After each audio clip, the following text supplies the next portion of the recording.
ఆ రకంగా తెలంగాణలో ఉన్నటువంటి 17కు 17 స్థానాలు తెలంగాణ ప్రజలు మనల్ని ఆశీర్వదించి విజయం సాధించడం కోసం కృషి చేయాల్సిందిగా కోరుతా ఉన్నాను. ఈరోజు తెలంగాణ మరి ఈరోజు ముందుకు వెళ్లాల్సినటువంటి అవసరం ఉంది, అభివృద్ధి చెందాల్సినటువంటి అవసరం ఉంది. కానీ 10 సంవత్సరాలుగా ఈ రాష్ట్రాన్ని పరిపాలించినటువంటి కేసీఆర్ కుటుంబము ఈ రాష్ట్రాన్ని దోపిడీ చేయడం జరిగింది. సాగునీటి ప్రాజెక్టుల పేరు మీద కానీ, లేకపోతే లిక్కర్ వ్యాపారంలో కానీ, కాంట్రాక్ట్ల వ్యాపారంలో కానీ, భూముల వ్యాపారంలో కానీ, గ్రైనేట్ వ్యాపారంలో కానీ, ఇసుక వ్యాపారంలో కానీ బీఆర్ఎస్ పార్టీ తెలంగాణను పూర్తిగా దోపిడీ చేయడం జరిగింది. చివరకు ఏ రకంగా ఉందంటే తెలంగాణను దోచుకున్నది సరిపోలేదని ఢిల్లీకి వెళ్ళి అక్కడ బీరు బ్రాండీ వ్యాపారం పేరుతో అక్కడ కూడా అవినీతికి పాల్పడినటువంటి చరిత్ర ఈరోజు కేసీఆర్ కుటుంబాన్ని సందర్భంగా మనం చేస్తున్నాను.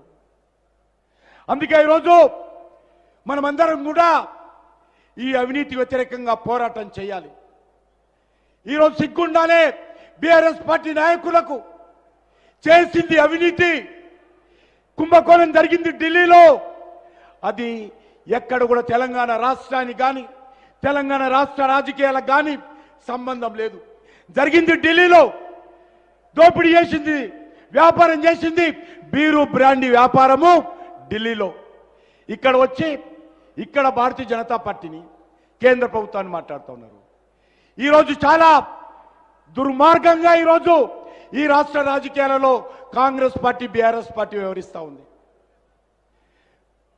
పెంక మీద పోయి పొయ్యిలో పడ్డట్టు ఈరోజు మనము ఈ అవినీతి బీఆర్ఎస్ పార్టీ పోవాలనుకుంటే, మరి దొంగలు పోవాలనుకుంటే గజ దొంగలు ఈరోజు మన రాష్ట్రంలో అధికారంలోకి వచ్చారు.